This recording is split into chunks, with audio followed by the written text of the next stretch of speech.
Welcome, welcome, welcome to Awakening Potential Podcast. It's your gateway to the extraordinary. Today we're featuring Rex Sikes, and I'm really excited about that. He's been mastering turning everyday moments into milestones of wisdom around mindset and transformation. Amongst Rex's many accolades, he's got 4-decade transformational innovator and mindset modalities, mindset design, directed questions, all trademarked, and attitude activator, also trademarked. And he's the author of award-winning book, Life on Your Terms. And he also has Rex Sikes TV.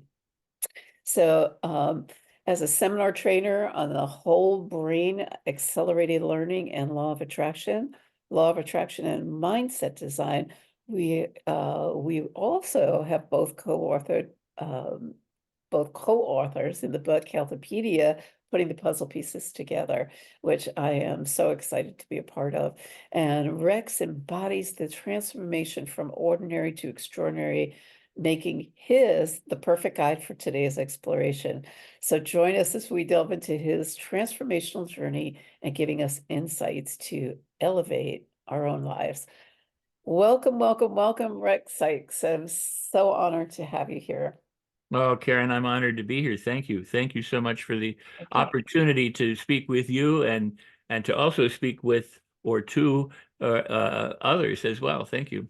Absolutely, absolutely. I couldn't let it pass. You just absolutely inspire me in so many different ways because I too am an transformational mindset shifter, and we do so many things in common. And we were just talking a little bit before about Napoleon Hill's Think and Grow Rich, which I'm passionate about, and I've done a lot of I've invested a lot in studied a lot, just like yourself, in neuroscience and quantum physics. And so a lot of what I've read in your bio is like, ooh, I love the way the world just sort of puts people together.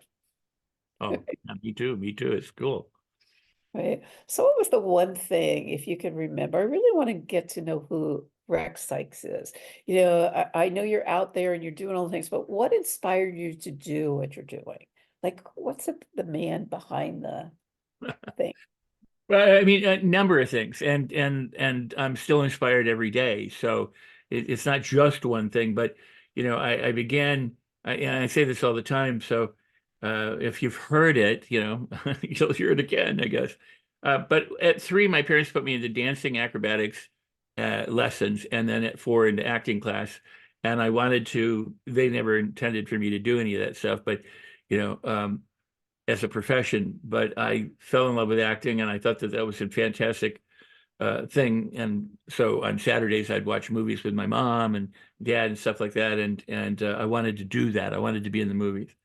But I was raised Catholic, and at the time, the Mass was in Latin, and couldn't understand a word of it, and I really didn't like the Mass that much or anything about it. But I would see the priests and the nuns and the altar children or boys or whatever, and I thought this guy's got some magical, mystical connection with, you know, greater being, and I want that. I want to know what it was. So I asked my mom about it, and we had some books around the house. We had Khalil Gibran, we had The Magic of Believing by Claude Bristol. We had Napoleon Hill's Think and Grow Rich, the Bhagavad Gita, the Bible. I mean, also, so we began a nightly thing where she would read me, from these books, and I resonated.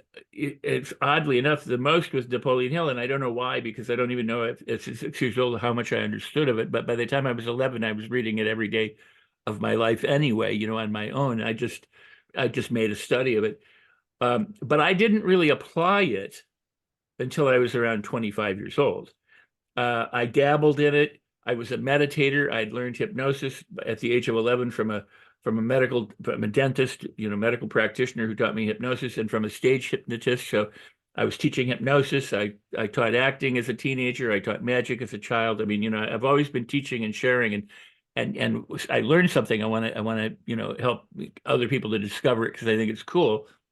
And when it's a transformational experience, if I can help somebody transform, that's even better. So at 25, and I write about it in the book. I had a crisis, but I always want people to know I've had many crises.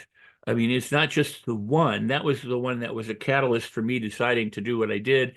And I ended up doing directed questions and mind design and the attitude activator and things like that as a result of that experience, where because of a crisis and an attempted suicide and things, I locked myself in my apartment for between 6 and 8 weeks to because I couldn't face the world.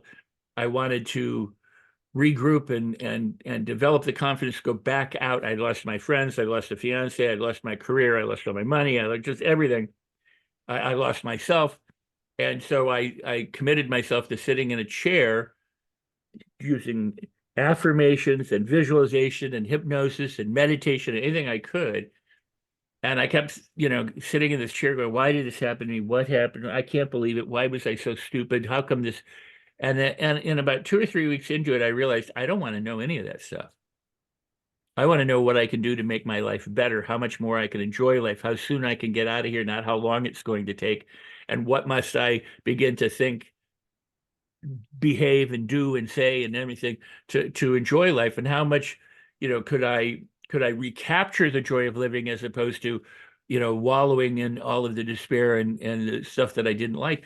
And it was then when this kind of epiphany went off, and I realized I'd been asking myself wrong questions, and the affirmations that I were using to try and overcome the questions were also affirmations I was trying to overcome other affirmations, because I'd go, I'm stupid, this is dumb, I can't believe this happened, this truly sucks. I mean, I was negatively affirming all the things I didn't want, and then Exactly. asking questions about why I was so stupid to do all this. And when I realized that it was a matter of, instead of going in one direction, go in the other direction, but how to do that where it wasn't such a struggle, where it wasn't so hard.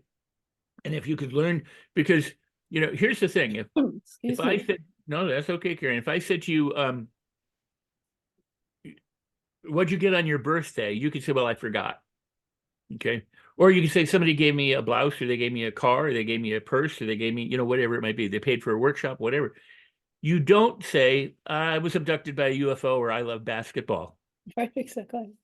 because your brain knows how to go for the class of information you're being asked, assuming that there's no neurological impairment, or you're not Absolutely. have a tenuous grip on what we call reality. You would Mhm. answer the question because your brain knows. It's the same thing when you go, gosh, what was that person's name?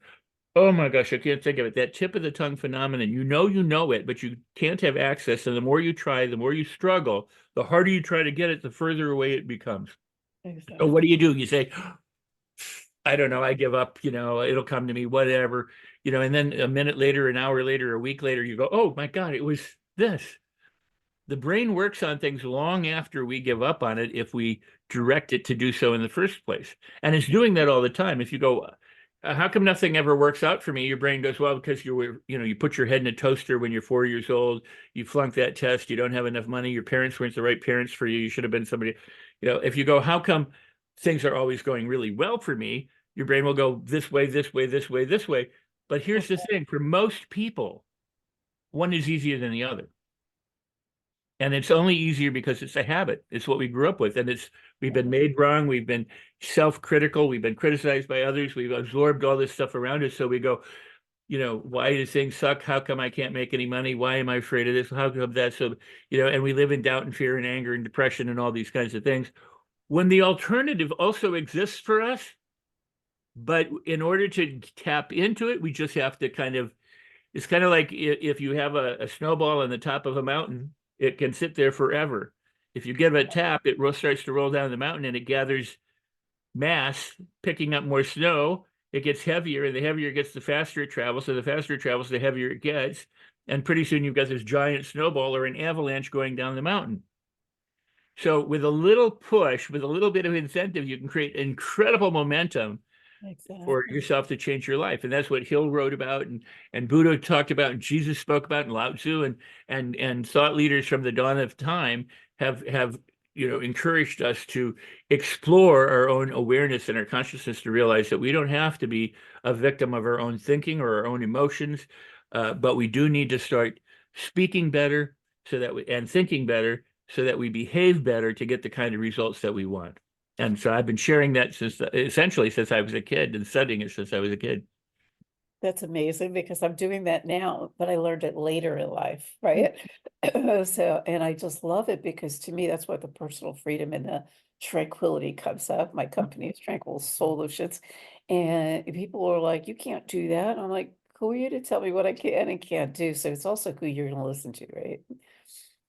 Well, two of my favorite quotes are from Henry Ford. Mhm. And of course, everyone's familiar with, if you think you can or you think you can't, you're correct. But my truly favorite one is I never let what I cannot do prevent me from doing what I can. Mm. And if you think about it, the Wright brothers decided that they were going to create a heavier than air aircraft, and Uh-huh. they were bicyclists, they were bike manufacturers. They didn't know anything about airplanes or aircraft or flying or anything, but they Right. started this pursuit. And they were passionate about it. They knew what they wanted to accomplish. I mean, all the things that Hill tells you to do. They developed the certainty that they one day would fly, and they persisted in spite of the fact that their own parents were like, "You guys are idiots. Nobody in the neighborhood thinks they all think you're nuts." The Exactly. press didn't care. Everybody, and they kept failing time and time and time and time again. But instead of taking it as failure and quitting, they took it as feedback and they'd make adjustments here and they make adjustments here and they try again and they'd fail and they try again and they'd adjust and they try it again. So they didn't know how to fly until after they flew. And once they flew, they could improve on it. So it really became a matter of experiment, experiment, experiment. They get the result that they were hoping for. They not only were hoping for it, but they were certain they would get it. They were intending to get it. And they get the result. And at that point, they then go, wow, cool. They had an 11-second flight at Kitty Hawk. And Napoleon Hill, by the way, drove the press there because nobody else would drive there. I didn't realize that. I Wow. didn't know that for a long time. J.B. Hill, his grandson, sent me or showed me a photograph of Hill in the car at driving to the Kitty Hawk thing. So the point is that I mean, how cool is that? The Yeah. but the but the But the point is that we never know how things are going to work out. We have to be clear about what we want. We have to intend to do it. We got to develop the certainty that we can and the persistence to stay committed, and then experiment and adjust as necessary until we get that result that we want. Love it. And in spite of opposition, now he also talked about R.U. Darby, who he and his uncle, the 3 feet from gold story. Yeah. They invested in this mine and they were getting gold and they bought some equipment for the gold money and they keep reinvesting the money. And then one day there's no gold. And then the next day there's no gold. And the next day there's no gold. And the next day there's gold. And they go, oh my God, there's no more gold here. So they sold their equipment to the landowner who hired a geologist. Geologist said, well, they stopped drilling 3 feet from the gold. So, but here's what's the point? The difference is between R.U. Darby and the Wright brothers is the Wright brothers didn't let anyone talk them out of it because they didn't look at the circumstances of why they couldn't do it. They didn't let what they could not do prevent them from doing what they could. R.U. Darby and their uncle looked at the circumstances, said, there's obviously no gold here. Let's cut our losses. Let's get the heck out of here and hope we can, make our money back somewhere else. So they looked at the circumstances. The Wright brothers didn't look at the circumstances. They looked at their dream. Mm. What happened to the landowners? He went and said, I'm going to find out what's going on here, and had the wherewithal to seek somebody who knew how to do that, got the information that, hey, there's gold there, and he became very rich. Now, the good news for R.U. Darby was he said, that taught me to never give up, and he became very rich in selling insurance. But it's where you put your attention. If you put it on the outside of the problems and you let that defeat you, but if you put it on the inside and go, you know what? I can find a way around it, above it, through it, below it, whatever I have to do. If I Exactly. can do that, then I will do that. I mean, if you think it's impossible, you'll never do it. So you have to be able to think it's possible. And from possible, you have to think I can. I could do this. I can do this. I could learn to do this if I don't know how. So I will do that. And from I will do it to I've done it. And that's, a process that we all pretty much go through one way or another. Yeah, well, that's beautiful. That is, yeah, I just got off a radio show and I was saying the same exact thing, Yeah, of just in different words and different course. contexts. So here's a question for you, if you would, within that scope is, obviously you've been doing this for a really long time. It began when you were a child. Hey, what drives you? Like, do you know where you're going, or you've just been on that train and it just one foot in front of the other, and here you are now? Is there like a big why? I mean, you started out really young. What was that motivating force that can you believe you're even where you are today, kind of thing? I mean, well, what I have done, oddly enough, is that, I mean, here's the thing that people don't understand. I live a charmed life, but that Mhm. doesn't mean that what people would consider bad things don't happen. I've Mhm. lost money multiple times. I've been divorced. I've had troubles. All sorts of things. My life has fallen apart in many different ways. I still live a charmed life. Mhm. The reason why that is because what I discovered around the time I was 25, but I had to learn that lesson over and over again many times before it really took hold, was that it wasn't about the circumstances, which I was just describing. It was about transforming myself to navigate the circumstances Absolutely. better. And I use this analogy, and that is, people run around a racetrack to win, right? I mean, we can all say we're on this race and we want to cross the finish line. Do you know that there are actually people who put hurdles in the way that they have to jump over in That's order to get to the finish line? They right. actually have obstacles that they've learned to enjoy because that's part of their process. So for me, not every day is what everybody would go, spectacular, although it is, because it's how I approach the world, not what the world is offering me. Exactly. So it's attitude, it really is everything. Attitude is the number one predictor for success in all areas of your life. And if your attitude is unstoppable, and it doesn't just mean pumped up, I can do anything kind of attitude. You can have the attitude of the curiosity of a child watching a butterfly. You can have that quiet, calm attitude of serenity and peace, like a master meditator. You can have the understanding and compassion of say a Mother Teresa. There's just attitude for the for the for the context, for the circumstance, isn't always just powerhousing through something. And there are thought leaders who will tell you, oh, break down the doors or just work really. Not that. You can gently. My goal and my mission in life was I don't want to work hard. I'm pretty lazy. So rather than having to work hard and struggle and sweat and risk and do all the things that all the thought leaders tell us that we must do to have the boat and the car and the trophy spouse or the mansion on the hills or whatever it might be, so that Right. we can someday be happy and feel successful, Mhm. they've got it all wrong. Exactly. If you're happy and successful and you're feeling fulfilled, you'll naturally do the things that get you the things that you want to have. So the doing comes from who you are, not the other way around. You don't come from what you do. Who you are determines what you do. That's why, again, attitude matters because your attitude is a reflection of who you are, of what you think, what you believe, what you value, how you act, how you speak, how you behave. It's not just positive. Karen, this is the thing that amazes me. People go, "Oh, that's like toxic positivity. That's like so Pollyanna." And I'm like, "All right, so if you're not Pollyanna and you're not positive, if it's not positive, then what are you? What's the alternative? You're going to be negative, positive, toxic, positive pessimism. I mean, you get to choose. I always say dog crap or diamonds. Which do you want? Right, exactly.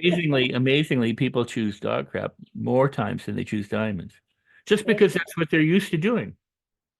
And I did, and the thing is to learn how to make a better choice. And if I find myself going down the path of dog crap, I catch myself and go, "Oh, what do I really want to do instead?" And then pursue that direct because it's a matter of directions. And most people have one foot on the dock and the other foot on the boat, and they go back and forth like this, and they never get anywhere. In order for you to enjoy life, you should jump into the boat and go to your destination. And if you never make your destination, you enjoy the journey along the way because you may not make it to your destination. You may not see flight like the Wright brothers did because anywhere along the line, something could happen. So the journey is all we have. So you have to learn how to enjoy the journey.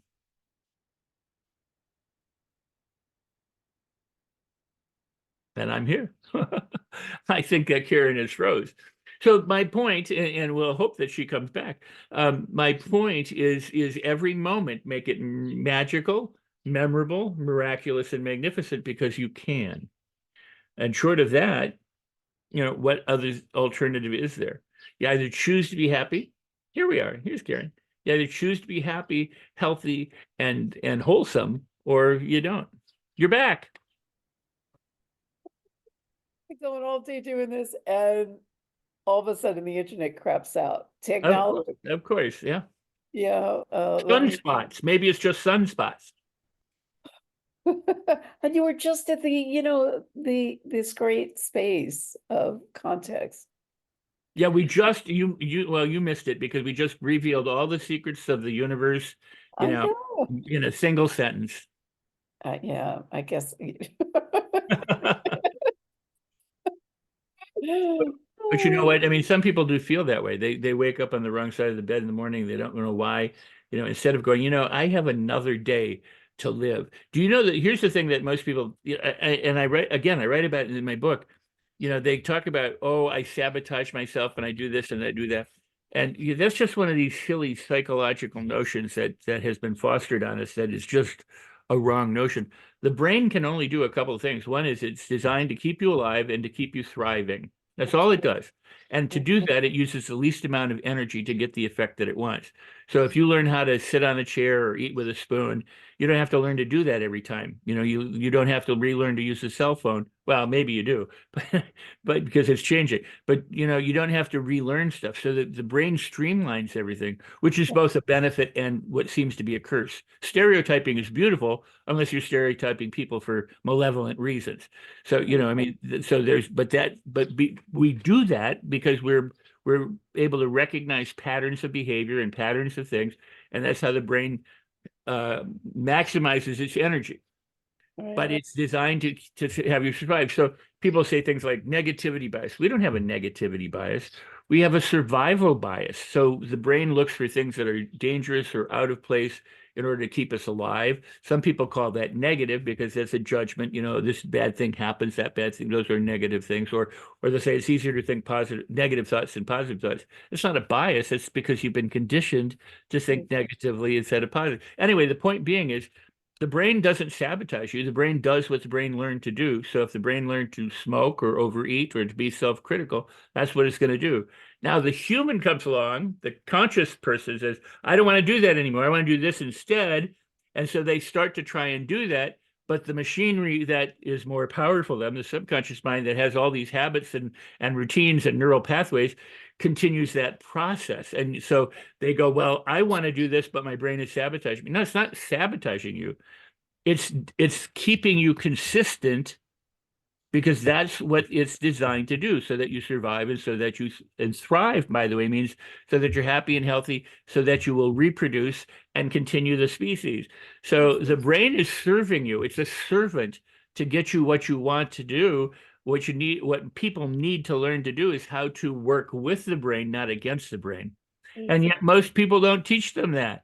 They say, yes, you sabotage yourself. So what are we going to do about the self-sabotage? So they come up with all this stuff and they almost never get through it because they get stuck in this morass of gobbledygook that has no meaning. If you want to do something, you have to, it's kind of like if you want to get from where you are to Manhattan, for example, you have to follow a route. Now you can go anywhere around the world to do that.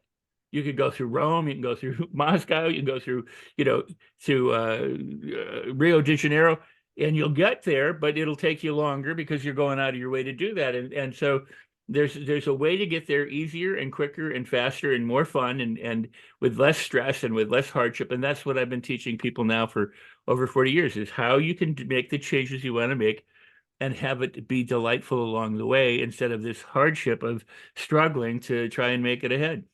Exactly. We're on the same paths. Yeah, cool. Absolutely. Absolutely. And it's interesting because it probably took a big catalyst or some aha, something happened to get to the aha. And usually there's a lot of pain involved with that, at least in my experience. And yet, instead of looking at it as being painful, for me, I start looking, and it's a trained aspect of beingness is really looking at what's the silver lining in this. Oh, yeah. What can I do to, like, and the questions, I love that, it's the asking different questions and getting different results. And that's how I got through my accident, one of my accidents in Costa Rica last year.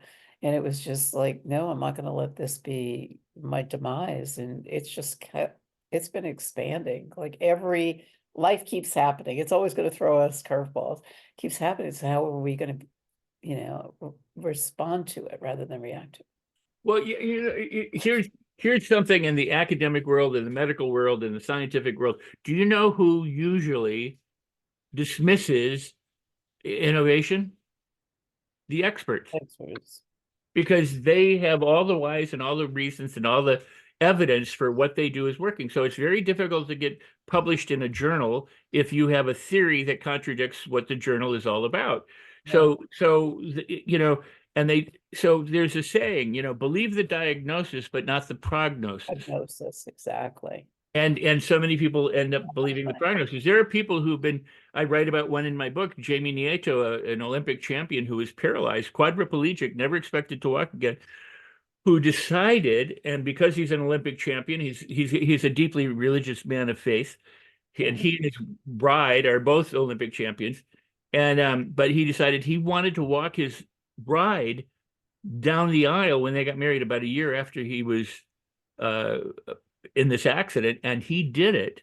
But he did it through his mindset and through his willpower and through the Absolutely. dedication of this is what I'm going to do. And to this day, he's up and moving. He's That's not it. he's not 100% the way he was as an Olympic champion, but I mean, it could have been very different for him, and he could still be on a ventilator and the whole thing had he not said, this is not acceptable for me. What's acceptable for me is me to get back to where I was, and I will Yeah. use my mindset, my skills to do that. Yeah, that's exactly how I made it through my accident in Costa Rica. And I didn't Awesome. speak the language, but it was definitely all of that. It was mindset and my pride. And I actually said the same thing. And I remember Les Brown quoting that it doesn't have to be my prognosis. My diagnosis doesn't have to be my Right, prognosis. right. And I was just like, my body is healing. And part of what I do with a nursing background is really look at the words in the Healthpedia, my chapter. Words is medicine. Words have emotional energy. Everything is Oh, charged. God, Everything is energy. absolutely. So it's like, no, I'm walking the walk, and I'm not going back to the old way of being. I'm not running any races today, but I'm walking. And you know what? I'm so grateful because I just told myself over and over again, I'm not going to listen to other people and I will walk again. And I'm going to be up on the next stage where I Awesome. walk on without the limp. But you know what? It's attitude. It gets down to the attitude again, attitude and the stories we tell ourselves. No, you're absolutely correct. And what a powerful story you have. And I totally agree. Before you and I met here today, I was on a Zoom with a friend of mine in Paris, and we were talking, and I said, the linguist in me, because we were talking about the power of words and the effect of words. And I said, and you know this, but I mean, you say, don't think of a blue elephant. What do you think of? You think of a blue elephant. And so what happens with most people is they'll say something like, don't be late. So what is it that's predominant in your mind? It's be late. So Exactly. if you're going to say don't be late, remember to say be on time. If you say don't forget your watch, you say remember to take it. And one of the examples that I've talked about that usually drives this home pretty well for people is if you understand that concept, the worst thing that you could ever say is don't shoot me. Please don't shoot me. And I mean, in other words, you want to say what you want to have happen, Yeah, not what you don't want to have happen. And exactly. your focus and the power of your focus and the power of your will and your power of intent and the power of attitude, that commitment is the thing that sees you through. Yeah. And the more that you can support that, and here's another thing. I know you'll love this. If a lot of people say, well, hey, come and do my program. They go, well, I'd like to, but I can't afford it. So what's the last thing in their mind is that I can't afford it. So they're making pictures that they can't afford. So, what people can say is they can say, oh, so you can't afford it, but you'd like to do it. So that the last thing in their mind is, oh, but I'd like to do that. I'd Right like to do about it, that. but I can't. I'd like to do it, but I don't have the money. I'd like to do it, but I Yeah. don't have the time. Oh, so so you can't do it, but you'd like to. And of course, how you say it's also important. But then you can use the word and after that. You say, oh, you can't do it, but you'd like to. And let's figure out all the different ways we can make that happen. So you're Exactly. helping people go from a stuck state or a non-resourceful state or a state where they think it's impossible for them to do something, and you're bridging that to the possibility that they could do that, and then exploring the ways that they might have fun and enjoy it, so that they're left with a sense of accomplishment as opposed to crap, I can't do anything. Exactly. Love that. I absolutely love that. It's so interesting you say that because for me, words have always been coming from a spiritual context. Yeah, Words create your world, your reality, and it's like your magic wand. Words are your magic wand, and what do you want to manifest and bring into your world? And I'm very particular about what comes out of my mouth. And I hear people saying, "I can't," or "I try," or what's the one? But it's like chalk on a chalkboard for me. Well, it's more try is like the chalk on a chalkboard for me. But for me specifically, I like to say I'm supporting people, I'm not helping people because in essence, you're telling people that they need to be fixed. right. You don't need to be fixed. You're whole, complete, perfect. So what can That's we do with beautiful. those little shifts of energy that are going to make a difference in the world? So I love what you're up to in that respect. No coincidences. I love this. No, and I'm glad that we're talking, but also your background in medicine, in practitioner and helping, supporting people, that very much is the mindset. One of the things that probably better than anyone is if someone stubs their toe Mhm. because of the nerve ending, everything, the attention goes to the toe that's stubbed, Absolutely. but all the rest of the body might be working perfectly. So the attention goes to the injury or the issue or whatever it might be, instead of on the wholeness and the completeness and the goodness of everything else. And Exactly. and that saying, energy and power goes where your attention goes. So the idea is to say, okay, so I stubbed my toe, but everything else is working perfectly. And I always land on my feet, or good always happens to me, or I heal easily and quickly because that's what the body's designed to do. So you speak it, as you said, Karen, you speak what you want into existence as opposed to speaking what you don't want into existence. It's so interesting you say that because I don't know from your experience, we do similar but different work.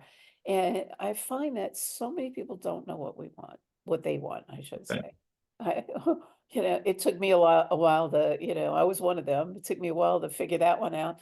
But I really, I'm out there in the dating world and it's like I'm listening to these people and not just the people in dating sites, but it's also clients. It's like, what do you want? I don't know. I never thought of it. They could tell me a long laundry list of what they don't want, but they don't really know. They're not present to what they do want. Has that been your experience as well? Or Well, yes and no. I mean, Hill talked about that a lot, that you had to have clarity about what you wanted. You have to go after your definite chief aim or purpose.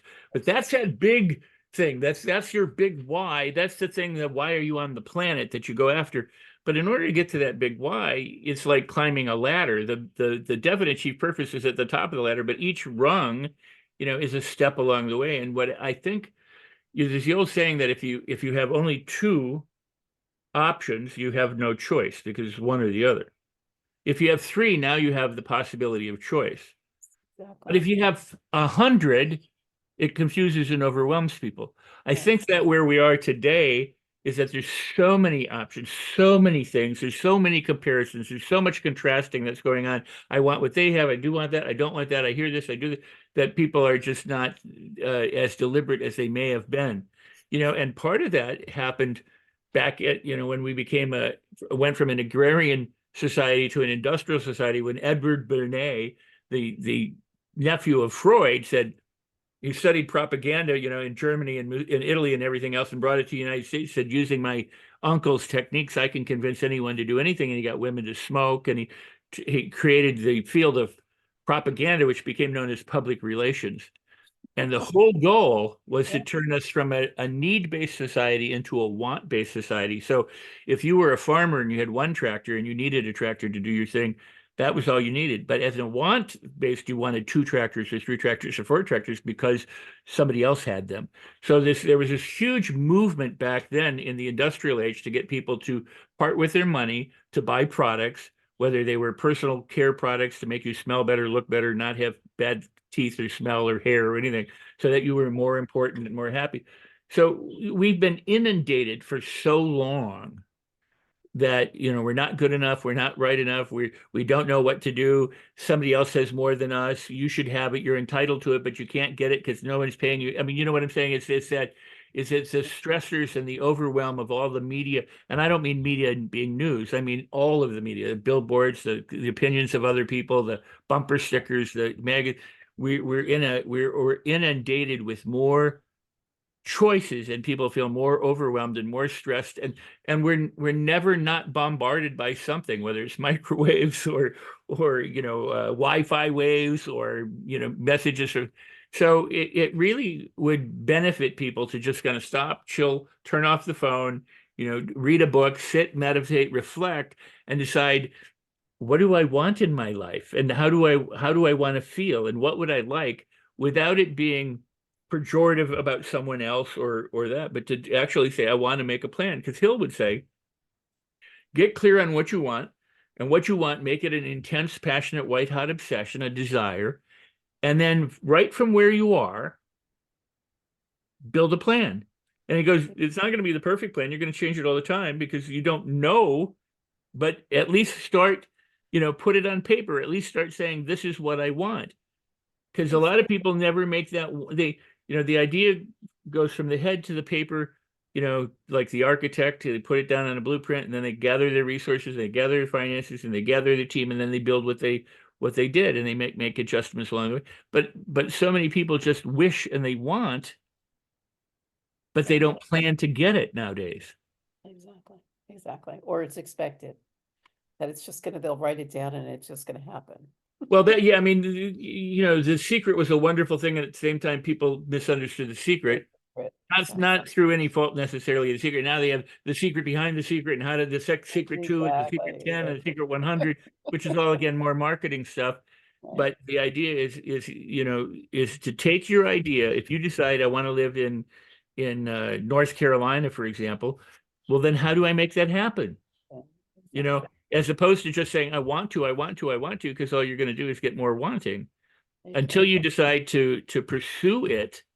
Mhm. And if you go, I don't know how to pursue it, then you have to say, well, I could learn how to pursue it, or I could learn how to plan, or I could find someone who could help me, or I could, but if you just stop with, I don't know. But that's why there are people like you in the world, So you can say, well, okay, so you're stuck, but we can explore new ways for you to be able to get unstuck, so you can do exactly what you want. And wouldn't that be wonderful? Exactly. And live a life of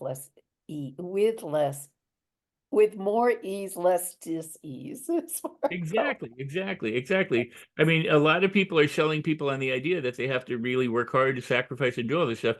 And then they get there and they go, well, that's not what I wanted or what I expected. I mean, I've been in plenty of billionaire and millionaires' homes, and they're like, look, I got all this stuff, but my life still sucks, and I feel horrible about myself. So if you're going to get to the destination and not enjoy it, the only alternative you really truly have is to enjoy the journey to the destination. Okay, And exactly. yet most people want something and they don't feel fulfilled until they have that thing. The goal is, the idea would be to feel fulfilled now. So whether or not you get the thing or not, you're still fulfilled. But a lot of people don't go there because they haven't been taught that they could. They have permission. They have it within themselves. They are truly amazing, incredible, wonderful people with infinite possibilities and opportunities and resources, but they just have to choose one or two or three and do it. This is like deja vu for me. I just had this conversation like Beautiful. literally within the last 2 hours. It's awesome. I love it. I No, love it. I know. I mean, it's stuff that people like you know and help support other people in discovering. And a lot of the people don't get it. They don't know it. They haven't woken up to it. They Yeah, haven't been exposed to it, or as they say, they've been exposed to it, but they have eyes and ears, but they don't see or they don't hear until they do. exactly. It's kind of Exactly. like you don't hear the dinner bell until you hear the dinner bell. Exactly. Exactly. This is why I love what we do, because you're doing the same. We just all do it differently. It's like the rainbow is right there for the reaching. All you have to do is choose. When you get sick and Absolutely tired of being sick and tired, you'll choose something different or not. Not is still a choice. So, true. True that. Uh, this has been so wonderful. Like I can be in this conversation all day long and never get bored. I So agree. I'm Agree. so grateful for the time and energy. What would be the one thing you would leave the listening audience with? For one little pearl. I mean, you've left so many pearls, strings of pearls here, but is there something that inspires you in the moment Yeah, when I mean, I have for well over 40 years, explored the placebo effect. I've been wow, ridiculed for saying back in the 80s and 90s that, our job really as humans and as people who are seeking a better alternatives is to apply consciously the placebo effect so that we can do what we want, and for a long time it was dismissed as, well, that's the placebo effect. Now they're like, oh, the placebo effect. Ah, yeah, the power of beliefs and the power of attitude, the power of point of view and perspective, perception and all that kind of stuff. So here's the thing. If you think something's a problem, it's going to be a problem. exactly. If you think something's a blessing, it's going to be a blessing. Dog crap or diamonds. So that's why I say celebrate everything. I couldn't agree with you more. I couldn't agree with you more. Rex, where can people get, it's all of the information is going to be in the show notes, but is there someplace in particular you would like people to look you Oh, up? absolutely. Well, you can see down below it says rexsikes.com/book. Well, rexsikes.com is one of my websites. They can go there. There's a free gift if you go, and a newsletter that you can subscribe to, and there's programs that they can get. And the Attitude Activator, a powerful, powerful program, and they can get my book with that /book. And here's the thing for your listeners and viewers is that if they go and get the book from Amazon, but they can go to my website to get there, and they purchase the hardcover or the softcover, I will gift them, and they follow instructions there at the website, but I will gift them a $497 online training on mastering your thoughts, your feelings, your words, your behaviors, and any talent or skill you want to master, because it's about whole brain learning and accelerated learning and how that learning process is so that we can do things with more fun and ease and not have to struggle and all that. So rexsikes.com right there. And I have a new website, which is rexsikes.tv. So that's another one, and it has my shows and YouTube stuff, and all sorts of stuff is being compiled right there on rexsikes.tv. So they can get a hold of me that way, and they can reach out to me if they need a speaker or a trainer or whatever. I mean, they can go through the websites to do that, and I appreciate it when people do reach out if they have questions or comments. I'm happy to entertain them or answer or whatever is best I can. So reach out. Thank you. Thank you. Thank you. Thank you, Rex. Thank you, Thank thank you, thank you you. for your contributions today. They've been amazing, and it's been such a pleasure to finally connect. And to the listening audience, thank you for joining us today on Awaken Potential podcast. By the And way, I'm sorry, I didn't mean to stop you right there, but on the 1st through the 7th of May, this will put a time on it. It's the 2024 kind of thing. But the 1st through 7th of May, we're doing another Los Angeles Tribune Leadership Week. right, that's right. And we'll be having all sorts of top speakers and not so well-known speakers who can help people connect with their inner resources. And so from the 1st to the 7th of May, they go to LA Tribune. I'm sorry, I can't even think of the website. That's LA Tribune Leadership Week.com, I believe. But if they go to Los Angeles Tribune on Facebook, they'll find it and go and register, because there's a networking event to be able to connect people with each other. There's Oh, gifts, giveaways, but it's a really powerful thing. We were talking about the Napoleon Hill summit that we did. So here's the summit.